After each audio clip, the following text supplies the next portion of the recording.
Varicose veins తో బాధపడుతున్నారా? భారతదేశంలోనే బెస్ట్ ట్రీట్మెంట్ అందించే ఏకైక హాస్పిటల్ ఏవిస్. నమస్తే రమ్మగారు. నమస్తే జయ.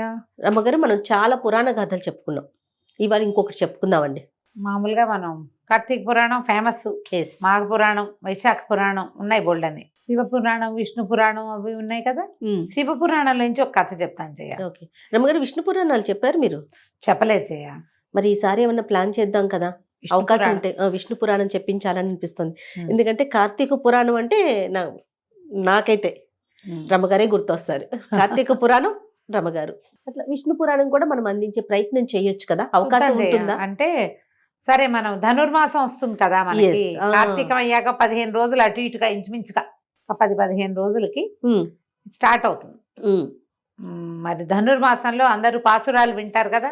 అవునండి, పాసురాలు చెప్తారు. అవును, మనం పాసురాలు చెప్పకుండా విష్ణు పురాణం, విష్ణు గాథలే కదా. పాసురం కూడా, పాసురాలన్నీ విష్ణువుని కొల్చేవే. అవును, ప్రయత్నం చేద్దాం తప్పకుండా. ఆ 30 రోజులు, ధనుర్మాసం 30 రోజులు విష్ణు పురాణం అందించే ప్రయత్నం చేద్దాం. అసలు అంతకన్నా, ఎందుకంటే కార్తీక మాసం అంతా 30, ప్రతి రోజుకి ఒకటి చొప్పున మనము కార్తీక పురాణాలు వింటున్నాం కదా. అవును, అలానే ధనుర్మాసంలో ప్రతిరోజు వచ్చేలాగా మాసం అంతా కూడా. ఒక సంవత్సరం భాగవతం చెప్పుకున్నాము. అవును, భాగవతం వేస్తూనే ఉంటారు మన వాళ్ళు. కుదిరితే మనం విష్ణు పురాణం మాత్రం ట్రై చేద్దాం రమ్మగారు. కాస్త మా కోసం ప్రయత్నం చేయండి. చూద్దాం. శివపురాణం నుంచి ఒక కథ చెప్పుకుందాం, నారద గర్భభంగం. ఈ శివపురాణం అంతా మనకు ఎలా కనపడుతుందంటే, మార్కండేయ మహర్షి, మార్కండేయులు అంటే శివుడు, ఆయన్ని చిరంజీవించేశాడు. పరమేశ్వరుడే మార్కండేయ మహర్షిని చిరంజీవించేశాడు. ఆయన ఇప్పటికీ జీవించే ఉన్నారని చెప్తాం. అయితే ఈ మార్కండేయులు ఒకసారి పరమేశ్వరుడి దగ్గరికి వెళ్ళి, పరమేశ్వర నీ లీలలు తెలుసుకోవాలని ఉంది, శివలీలలు తెలియజేయమని అడిగారు. అడిగితే శివుడు అన్నట్ట, నందీశ్వరుడు బాగా చెప్తాడు, నువ్వు నందీశ్వరుడిని అడుగు, అతని దగ్గర నుంచి తెలుసుకోమన్నారు. మార్కండేయులు వెళ్ళి నందీశ్వరుల వారిని సేవించారు. సేవించి నాకు శివలీలలు చెప్పమంటే సరేనని మొత్తం శివపురాణం అంతా నందీశ్వరుడు సెలవిచ్చినట్టు మార్కండేయుడు వింటున్నట్టు ఉంటుంది. నందీశ్వరుడు సెలవివ్వగా మార్కండేయులు ఇలా విన్నారు అని సూత మహాముని శౌనకాది మునులకు చెప్పినట్టు కనపడుతుంది. కార్తీక పురాణం కూడా అంతే. మనకి భారతదేశం వినయ సంపన్నమైన దేశంగా ఉండటానికి ప్రధానమైన కారణం వినడమే చేయాలి. ఒకరి దగ్గర నుంచి మరొకరికి వింటాం. ఆ వినడం వల్లే మనకి పురాతనమైనవి కూడా శాస్త్రాలు పోకుండా వచ్చాయి, పురాణాలు పోకుండా వచ్చాయి. మనకంటే 5000 సంవత్సరాలు ముందు జరిగిన మహాభారత గాథలో చిన్న చిన్న చిన్న చిన్న ధర్మ సూక్ష్మాలు కూడా మనం మిస్ అవ్వల. ఎక్కడ వినడమే కదా రమ్మగారు, వినడం వల్లే. ఇదంతా ఒకళ్ళు రెండో వాళ్ళకి చెప్పడం వల్ల, అది ఇంపార్టెంట్ కదా. మరి ఇప్పుడు కాలం ఏమొచ్చిందంటే వినడం మానేసాం మనం. ఎప్పుడైతే వినడం మానేసామో, వినడానికి కావాల్సిన వినయం మన దగ్గర లోపించేసింది. ప్రతిదీ నేనే తెలుసుకోవటం, నాకే తెలుసు అనుకోవటం, అది వేరే కథ. నా అంతటి నేను తెలుసుకుంటాను అంతే తప్ప ఒకళ్ళు చెబితే తెలుసుకుందామనే ధోరణి తగ్గిపోయింది. విద్యా విధానంలోనూ పోయింది, జీవన విధానంలోనూ తగ్గిపోయింది. వినదలుచుకుంటే ఎవరు చెప్పాలో వాళ్ళ దగ్గర వింటా మానేసి నాకు నచ్చిన వాళ్ళ దగ్గరే నేను వింటానంటాం మొదలుపెట్టారు. అది కూడా తప్పే. ఏదో ఒకటి వింటున్నారు కదా అంటాం కాదమ్మా, మన్నీ వింటున్నారు. నేను ఎందుకో దానికి పూర్తిగా సంతోషపడిన జయ, నన్ను వింటున్నారని. వీళ్ళకి ప్రతి వాళ్ళకి ఎవరు చెప్పాలమ్మా? వాళ్ళ ఇంట్లో ప్రధానమైంది వీళ్ళు ఎక్కడ పుట్టారు, ఎక్కడ చదువుకున్నారు, ఎక్కడ పెరిగారు, అది కదా వినాలి. చెప్పు, నువ్వు ఒక నది పక్కన నిలబడి గంగానది గలగలలు వింటాననచ్చా? అది గంగానది పవిత్రమైంది, అద్భుతమైంది, నేను ఒప్పుకుంటా. ఇది విన్నాక కాదు అక్కడికి వెళ్ళేది. అంతే, ఇది వినకుండా అక్కడికి వెళ్తామంటే ఎట్లా చెప్పు? అవునవును. ఈ ప్రవచనకర్తలు అందరూ ఇప్పుడు పెద్దవాళ్ళు, నన్ను ప్రవచనకర్తను అనకుండా నేను కథకురాలుగా ఉండటమే నాకు ఇష్టం. కానీ ఎంతమంది ఉన్నారు, వాళ్ళందరికీ అంత గొప్పతనం ఎలా వచ్చింది? వినేవాళ్ళ వల్లే. వినేవాళ్ళందరూ కూడా అసలు ఇది వినడం మానేసి గుడి గంటలనే వింటున్నారు. ఏమిటో అంత బాగా లేదు అనిపిస్తుంది నాకు. మంచిదే, ఇది కాదని కాదు, కానీ ఇంకా మంచిగా ఉండేదేమో అనిపిస్తుంది. ఏమో. అయితే ఈ సూత మహాముని శౌనకాది మునులకి చెప్పారు. ఈ కథలో ఏం చెప్పబడింది? ఒక కథ, నారద గర్భభంగం.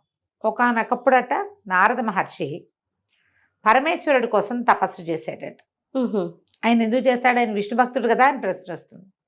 విష్ణు భక్తుడైనా అసలు ఆయన శివభక్తుడుగా శ్వాసే ఉండవలసింది. నారాయణ కదా రమ్మగారు. అవును, ఇదంతా చూడండి, పరమేశ్వరుడి ఉచ్ఛ్వాస నిశ్వాసాలే విశ్వాసాలన్నీ నారాయణ కూడా నారాయణ మంత్రం. మంత్రం. కాబట్టి పరమేశ్వర అనుగ్రహం కోసం, పరమేశ్వరుని కూడా తెలుసుకోవటం కోసం నారద మహర్షి చాలా తపస్సు చేశారు.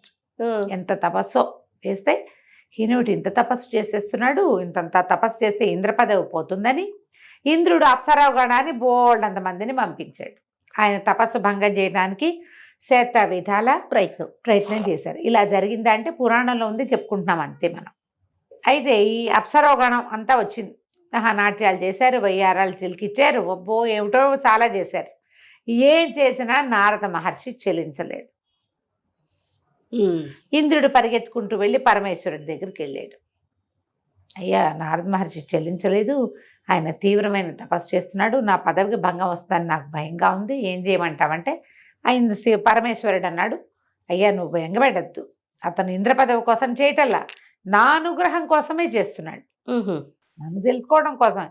నన్ను తెలుసుకున్నాక తపస్సు విరమిస్తాడు, అతని కోరికలు ఏం లేవు, నేను కనపడ్డమే కోరిక, నువ్వు కంగారు పడదంటే ఇంద్రుడు విరమించుకున్నాడు.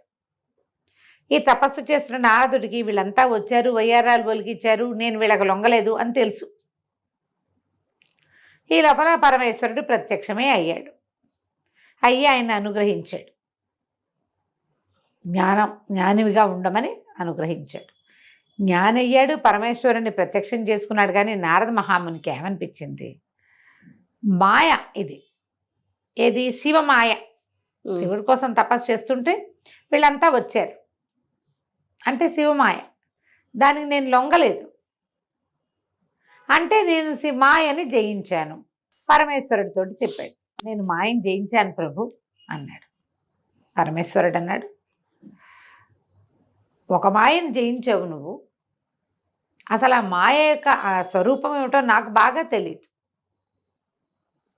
జయించాననుకుంటే మంచిదే, మాయని జయించడం మంచిదే, అయితే నువ్వు జయించిందే మాయని అనుకోవటం మరి ఆలోచించాలి అని చెప్పి.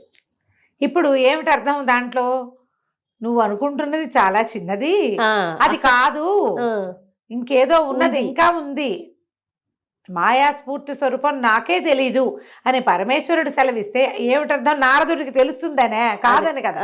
సర్కాజం ఉంది అందులో సర్కాస్టిక్గా చెప్పాడు ఆయన. ఈ నారదుడికి అట్లా అర్థం కాల.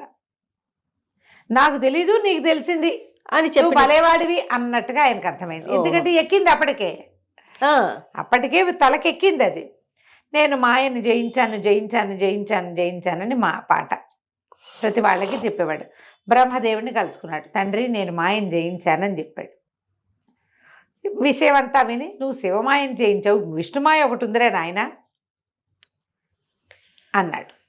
అనేసరికి అక్కడికి వెళ్ళినప్పుడు, తండ్రి నేను విష్ణుని జయించాను, మాయని జయించాను అని చెప్పేసరికి విష్ణుమూర్తి అన్నాడు, శివమాయ అయినా విష్ణుమాయ అయినా బ్రహ్మదేవుడి మాయ అయినా త్రిమూర్తుల కంటే పరమమైనది, ఇంకా గొప్పదైన మహామాయ ఒకటి ఉన్నది.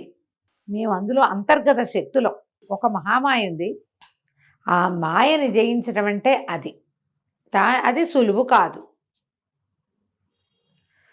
అని చెప్పారు. ఈయన కానీ కొంత భాగాన్ని జయించాను కాబట్టి నేను జయించానన్న ఉన్మత్తతోటే ఉండేవాడు. మాయని జయించిన తర్వాత ఏమవుతుంది, మళ్ళీ మాయలో పడకూడదు కదా. మాయ అంటే అజ్ఞానమే, అంతకంటే అంతేగా. ఆ కాలంలో భూలోకంలో ఈయన ఏమన్నాడంటే, నువ్వు ఎక్కడైనా సంచరించేటప్పుడు జాగ్రత్తగా ఉండు, నువ్వు జయించేవు కొంత మటుకు, కానీ అంతా జయించినట్టు కాదు అంటే ఈయనకు నచ్చల ఆ మాట. నారదుడికి నచ్చలేదు. ఈయన ఇలాగే చెప్తాడు, పెద్దవాళ్ళు ఇలాగే ఉంటారు అలా అనుకుంటాంగా మనం. పెద్దల మాట చద్దన్న మూట అని అనిపించదు.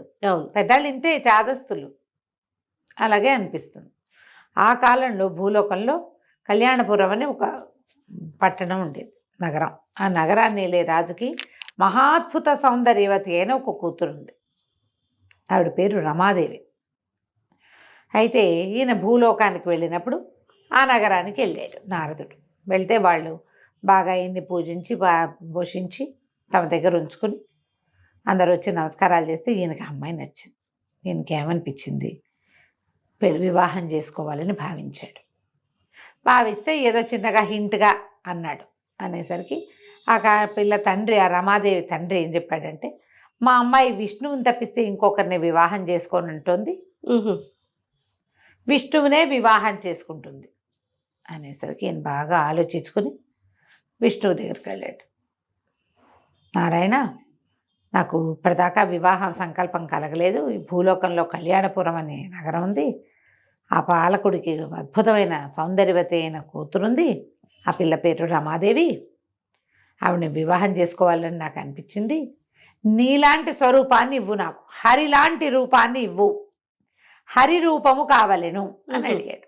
అడిగితే ఆయన తథాస్తు అలాగే ఇచ్చేసాడు, వెళ్ళి చేసుకో వివాహం అని. సరేననుకున్నాడు. వీళ్ళు ఏం చేశారు, అష్టదిక్పాలకుల్ని, బ్రహ్మాది దేవతల్ని అందరినీ స్వయంవరానికి పిలిచారు భూలోకంలో. ఈయనకి నవ్వొచ్చింది నారదుడికి. విష్ణువు హరిరూపం, అమ్మాయి విష్ణువుని వరిస్తాడు, ఎందుకు పిలవడం వీళ్ళందరినీ? విష్ణు స్వరూపంలో ఉన్నవాడిని పిలిస్తే సరిపోతుంది కదా, నేనే కదా అనుకున్నాడు. ఆయన అద్దంలో చూసుకుంటే ఆయనకి విష్ణు స్వరూపం తందిగా కనపడింది. పైగా చెప్పాడు కదా హరిరూపం, హరిస్వరూపం. సరే పెద్దగా ఏర్పాట్లు చేశారు. మన స్వయంవరం ఏర్పాట్లలో మొత్తం అందరూ కూర్చున్నారు. నారదుడు వెళ్ళి కూర్చున్నాడు. ఆయన చక్కగా విష్ణువులాగా పీతాంబరాలు కట్టుకుని, మరి మకర కుండలాలు అవి ధరించి, విష్ణుమూర్తి హరి ఎలాంటి వాటిని ధరిస్తాడు, చక్కగా మెడలో చక్కటి పద్మమాల అలంకృతుడుగా ఉండి, పచ్చని బట్టతోటి కిరీట ధారణ అది చేసి తను కూడా వెళ్ళి లైన్లో కూర్చున్నాడు. ఈయన మొహం చూసిన వాళ్ళంతా నవ్వుతున్నారు. అర్థం కాదు, ఆయన ఉన్మత్తంగా ఉన్నాడు. అమ్మాయి వచ్చి తన మెడలో దండేస్తుంది, విష్ణు రూపధారిని పెళ్లి చేసుకోక ఏం చేస్తుంది? రమాదేవి వచ్చింది, అందరినీ చూసుకుంటూ వెళ్తుంది. అందరూ ఎవరు తమను పెళ్లి చేసుకుంటుందని వాళ్ళు ఎవరో ఎక్స్పెక్ట్ చేయట్లే, వాళ్ళకి తెలుసు. మర్యాదకు జరుగుతోంది అంతే. అమ్మాయి చూస్తున్నారు. ఈ అమ్మాయి నారదుడి దగ్గరికి వచ్చింది. వచ్చేసరికి నారదుడు అనుకున్నాడు, వేస్తుంది దండ అనుకుంటే, ఆవిడ ముసిముసి నవ్వులు నవ్వింది. వెనకాలన చిరగతలు కిసుకుమని నవ్వారు. అర్థం కాలేదు ఏమిటి. ముందుకెళ్ళేసరికల్లా చక్కగా శంఖచక్రాలు ధరించి గదాపద్మ విభూషితుడిగా ఉన్నటువంటి నారాయణమూర్తి మెడలో దండేసింది. ఓహో, ప్రసభికులంతా ఓహో అన్నారు. మరి శ్రీమన్నారాయణని వరించిందంటే సాక్షాత్ లక్ష్మి, అంతే, పేరు కూడా రమాదేవి. అందరూ సంతోషించారు. నారదుడికి పిచ్చి కోపం వచ్చేసింది. పెళ్లి వేడుకలు మొదలైపోయినాయి, వివాహం అయిపోయింది. ఆయన ఆవిడని తీసుకుని వెళ్ళిపోయేసరికి వాళ్ళ వెనకాలే వెళ్ళేసరికి విష్ణువుని తోలునాడేశాడు. తోలునాడి, ఇట్లా అంటావా, ఇలా చేసావా, నువ్వు నన్ను పెళ్లి చేసుకోవాల్సింది పోయి నిన్ను చేసుకుంది, నేను నీలాగానే ఉన్నాను కదా అంటే, ఈయన ఒక అద్దం తెప్పించి చూపించాడు. నారదుడు పద్మమాలాలంకృతుడుగా ఉన్నాడు, పీతాంబరధారిగా ఉన్నాడు, మకర కుండలాదులు శంఖచక్రాదులు ధరించాడు. మొహం కోతి మొహం. హరి అంటే కోతి. హరికి వేరే అర్థాలు ఉన్నాయి. నువ్వేమో అడిగావు, హరిముఖం కావాలని అడిగావు. విష్ణుమాయ అది, జయింపరానిది అది. నారదుడు చాలా సిగ్గుపడిపోయాడు. అందుకే వాళ్ళందరూ నవ్వారు. వాళ్ళందరూ ఎందుకు నవ్వారో, ఆవిడ ఎందుకు నవ్విందో, తను ఎంత అజ్ఞానంలో అర్థం చూసుకునేసరికి ఆయనకి ఆ కోతి మొహంలో తనకి జ్ఞాన శూన్యత కనపడింది. భగవంతుడి గురించి నాకు తెలుసు అనుకోవటం ఏమిటి, శివమాయను జయించటం ఏమిటి, నేను విష్ణుమాయను జయించటం ఏమిటి? విష్ణువుని వరించింది విష్ణు రూపాన్ని కాదు వరించింది, విష్ణు తత్వాన్ని వరిస్తారు. ఇప్పుడు మనం శంఖచక్రధారిగా ఉన్న భగవంతుడి స్వరూపం చూస్తే ఆ స్వరూప ప్రేమ కాదు, స్వభావ ప్రేమ. అది విష్ణు తత్వం మీద ప్రేమ. ప్రపంచాన్ని వ్యాపకశీలుడైనటువంటి విష్ణువు ప్రపంచమంతా నిండి ఉన్న భగవంతుడి మీద ప్రేమ. ఒట్టిగా శంఖచక్రాలు ధరించిన స్వరూపం మీద కాదు కదా. అవును, స్వరూపం కావాలనుకోవటం ఎంత పొరపాటు. పరిపరి విధాల భగవంతుడి కాళ్ళ మీద పడి వేడుకున్నాడు, నా జ్ఞానాన్ని మన్నించు, సాక్షాత్ లక్ష్మి స్వరూపాన్ని వివాహం చేసుకోవాలనుకోవటం ఏమిటి? ఇదే అజ్ఞానాన్ని మనం రావణాసురుడి దగ్గర కూడా చూస్తాం. అవును, మాయ కమ్మిన వాడు చేసే పని అది. మాయే, అంతకంటే ఏమిటి? విష్ణు మాయ జయింపరానిది మాయ, ఎవ్వరి వల్ల కాదు, అందులో నుంచి బయటపడలేం. మన్నట్లా వ్యామోహింప చేసేస్తుంది. అప్పుడు మళ్ళీ నారదుడు తన గర్వం భంగమై నేను చేసిన తపస్సు వల్ల నాకు మాయం జయించే శక్తి వచ్చిందని నమ్మకంతో ఈ ప్రవర్తన చేశాడు. జయింపరానిది. అయితే విష్ణువుని ఆయన శపించాడు. నువ్వు కూడా నాలాగే